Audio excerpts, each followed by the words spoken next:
وبرکاتہ۔ تو سب سے پہلے ہم روح کی طرف چلتے ہیں،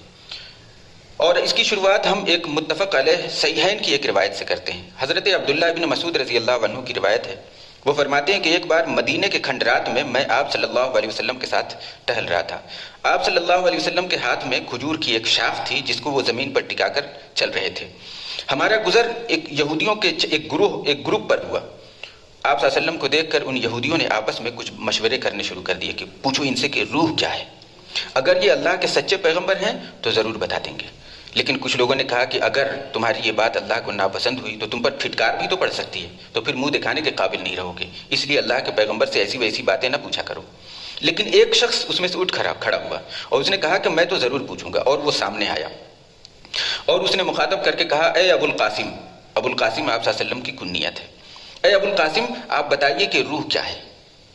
آپ صلی اللہ علیہ وسلم نے اس کا سوال سنا اور آپ صلی اللہ علیہ وسلم پر ایک کیفیت سی طاری ہو گئی۔ حضرت عبداللہ ابن مسعود رضی اللہ عنہ فرماتے ہیں کہ میں سمجھ گیا کہ آپ پر وحی کا نزول ہو رہا ہے، میں کھڑا ہو گیا۔ جب وہ کیفیت آپ صلی اللہ علیہ وسلم سے جاتی رہی تو آپ صلی اللہ علیہ وسلم نے سورہ اسراء کی آیت نمبر 85 تلاوت فرمائی، جس میں اللہ تعالیٰ نے فرمایا، وَيَسْأَلُونَكَ عَنِ الرُّوحِ، اے پیغمبر صلی اللہ علیہ وسلم یہ لوگ آپ سے روح کے بارے میں پوچھتے ہیں، قُلِ الرُّوحُ مِنْ أَمْرِ رَبِّي، آپ ان سے اتنا کہہ دیجئے کہ روح میرے رب کا امر ہے، میرے رب کا ایک حکم ہے، وَمَا أُوتِيتُم مِّنَ الْعِلْمِ إِلَّا قَلِيلًا، اور سن لو تمہیں بہت تھوڑا علم دیا گیا ہے، تم زیادہ نہیں سمجھ پاؤ گے، بس یہ جان لو کہ تمہیں تھوڑا علم دیا گیا ہے، اور روح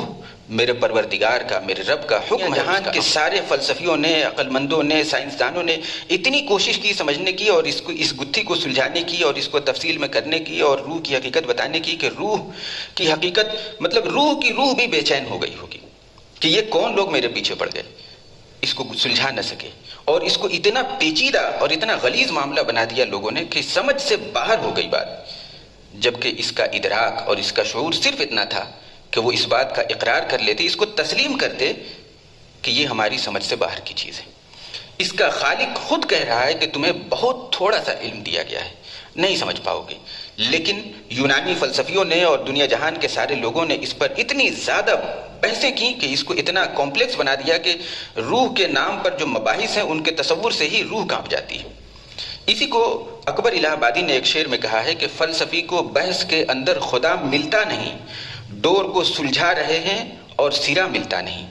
تو فلسفیانہ مباحث سے بات سمجھ میں روح کا ایک دوسرا اسپیکٹ سمجھنے کے لیے ہم قرآن کی ایک دوسری آیت دیکھتے ہیں۔ اللہ تعالیٰ نے قرآن میں بہت سارے مقامات پر آدم علیہ السلام کی تخلیق کے واقعے کو بہت تفصیل سے ذکر کیا ہے، اور ظاہر سی بات ہے جہاں پر آدم علیہ السلام کی تخلیق کی بات ہوگی تو وہاں پر یہ بھی ہے کہ آدم علیہ السلام کا مٹی سے ایک پتلا بنایا گیا، پھر اس میں اللہ نے اپنی روح پھونکی اور پھر سجدے کا حکم دیا، پھر فرشتوں نے سجدہ کیا اور ابلیس نے انکار کیا۔ تو یہ قصہ آدم، ابلیس اور ملائک یعنی فرشتے، ان کے واقعے میں بہت ساری تفصیل پوشیدہ ہے روح کے متعلق۔ مثال کے طور پر ایک آیت ہے فَإِذَا سَوَّيْتُهُ وَنَفَخْتُ فِيهِ مِن رُوحِي فَقَعُوا لَهُ سَاجِدِينَ۔ اللہ تعالیٰ فرماتے ہیں سارے فرشتوں اور سب جو بھی ابلیس تھے سب لوگوں کو مخاطب کر کے کہ دیکھو جب میں آدم کے اس پتلے کو بالکل ایک دم کریکٹ پوزیشن میں بنا دوں، ایک دم ہموار درست اور برابر کر دوں، اور پھر وَنَفَخْتُ فِيهِ مِن رُوحِي، اور جب اس کے اندر میں اپنی روح میں سے کچھ پھونک دوں تو تم اس کے آگے سجدے میں گر پڑنا۔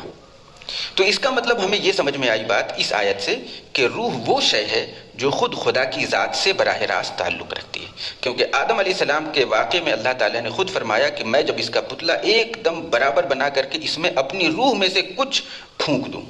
تو اللہ تعالیٰ ہی سے براہ راست یہ چیز تعلق رکھتی ہے۔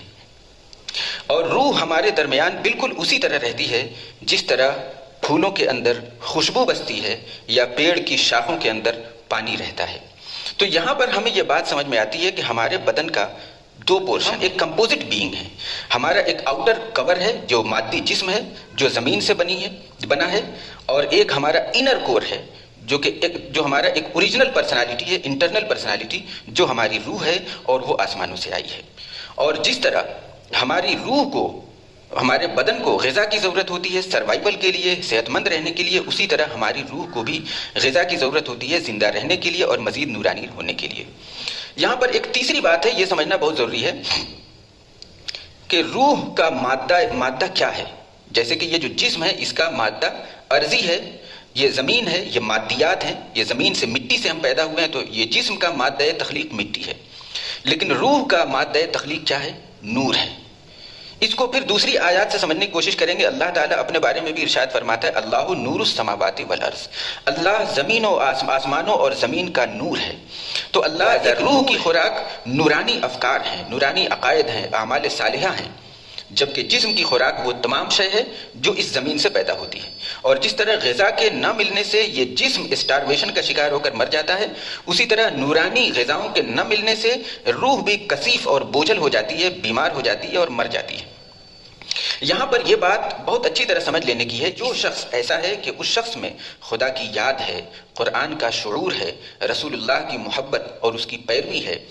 دنیا سے بے رغبتی ہے، اعمال صالحہ سے محبت ہے، تو یہی وہ شخص ہے جو قرآن کا مطلوب انسان ہے، اور یہی وہ شخص ہے جو محمد الرسول اللہ کا سچا امتی ہے، اور یہی شخص ہے جو اپنے رب کا، اپنے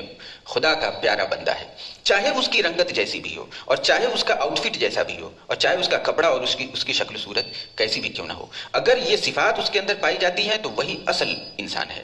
اور اگر ایک شخص ایسا ہے جس کے اندر اللہ کے کلام کا عشق نہیں ہے، صالح اعمال کی قلت ہے، پاکیزگی نہیں ہے، تقوی طہارت نہیں ہے، اخلاق حسنہ نہیں ہے، ہمدردی نہیں ہے، دنیا سے بے رغبتی، آخرت کی طلب نہیں ہے، تو یہی وہ شخص ہے جو قرآن کے اعتبار سے دنیا کا کتا ہے، اپنے نفس اور شیطان کا غلام ہے، اور یہ اللہ کا مبغوض بندہ ہے، اللہ کے رسول کے دربار میں بھی ملعون ہے۔ اور یہ وہ شخص، دھوکہ نہ کھائیں آپ اس سے، اس کی چاہے داڑھی جتنی بڑی ہو اور اس کی پگڑی جتنی موٹی ہو اور اس کی شکل چاہے جتنی بھی نورانی ہو اور اس کا چاہے چولا اور حلیہ جیسا بھی ہو، لیکن یہ شخص وہ انسان نہیں ہے جو قرآن کا مطلوب انسان ہے، کیونکہ قرآن وہ اوصاف چاہتا ہے۔ اللہ تعالیٰ نہ تو تمہارے جسموں کو دیکھتا ہے، نہ تمہاری صورتوں کو دیکھتا ہے، اللہ تمہارے دل کو دیکھتا ہے، اور دل میں یہی اعمال صالحہ ہوں گے۔ تو یہ سمجھ لینے کے بعد اب ہمارے لیے، جب ہم نے یہ سمجھ لیا کہ روح کا مادہ تخلیق بھی نور ہی ہے، اور ہم یہ جانتے ہیں کہ فرشتوں کا مادہ تخلیق، فرشتوں کا تعلق بھی ملائے اعلیٰ سے ہے، روح کا تعلق بھی وہیں سے ہے، فرشتوں کو بھی بھوک پیاس نہیں لگتی، ہر طرح کی ضرورت سے پاک ہیں، روح کو بھی بھوک پیاس نہیں لگتی، خواہشات نہیں ہوتی، وہ تمام ضرورتوں سے بے نیاز ہے۔ فرشتوں کی غذا بھی اللہ کی تسبیح ہے، تقدیس ہے، اور اس کے احکام کی تعمیل ہے، اور روح کی غذا بھی وہی ہے۔ لیکن چونکہ یہ روح انسان کے اندر، ایک ذات کے اندر ذات ہے، اور ہمارے مادی جسم کے اندر قید ہے ایک طرح سے، اور مادی جسم کے تقاضے گھیرے ہوئے ہیں اس روح کو، لہٰذا ہماری صورتحال یہ ہوتی ہے کہ انسان بیک وقت روح اور جسم کی کشمکش کا شکار رہتا ہے۔ روح اسے آسمانوں کی طرف کھینچتی ہے، آسمانی غذائیت کی طرف کھینچتی ہے، اللہ سے ملانا چاہتی ہے، قرآن کی طرف لانا چاہتی ہے، جنت کی طرف لانا چاہتی ہے، اعمال صالحہ کی طرف کھینچنا چاہتی ہے، جبکہ جسم اسے زمین کی طرف کھینچتا ہے، نفسانی خواہشات کی طرف کھینچتا ہے، دنیا جمع کرنے، مال جمع کرنے اور حرص اور ہوس اور شہوت کی طرف کھینچتا ہے۔ تو یہ انسان چونکہ کمپوزٹ بینگ ہے، اس کے اندر روح ہے جو اس کو آسمانوں پر لے جانا چاہتی ہے، اس کو جنت میں بسانے کے لائق بنانا چاہتی ہے، اور زمین اپنی فطرت کے مطابق اس کو زمین میں مستقل بنائے رکھنا چاہتی ہے۔ وہ چاہتی ہے کہ بیمار نہ پڑے، وہ مرے نہ، اور روح چاہتی ہے کہ مرے گا تبھی تو وہ جائے گا وہاں پر۔ تو اس طرح ایک جنگ چلتی رہتی ہے ہمارے جسم اور روح میں، اس مادہ اور نور کے درمیان جو کشمکش ہے، انسان اس کا شکار رہتا ہے، جسم کچھ اور چاہتا ہے، دل کچھ، تو اس طرح ایک جنگ چلتی رہتی ہے، اور اس جنگ میں اگر کسی انسان کی روح فاتح ہو جاتی ہے تو یہی وہ انسان ہے جو اس قدر انلائٹن ہو جاتا ہے اور اتنا نورانی اور اتنا ہلکا ہو جاتا ہے کہ وہ اس لائق ہو جاتا ہے کہ جنت کی فضاؤں میں بسایا جا سکے۔ اور اگر کسی کا جسم فاتح ہو جاتا ہے اور روح مغلوب ہو جاتی ہے تو وہ انسان اس قدر بوجھل، ثقیل اور کثیف ہو جاتا ہے کہ اس کی پرواز سست پڑ جاتی ہے، ختم ہو جاتی ہے، اور اس کے بازو ٹوٹ جاتے ہیں، اور وہ اس لائق بن جاتا ہے کہ جنت کی خوشبو بھی نہ پا سکے، اور اس کے لیے جہنم کی آگ ہی مناسب رہتی ہے۔ اسی بات کو علامہ حالی نے ایک شعر میں فرمایا ہے کہ فرشتوں سے بہتر ہے انسان بننا،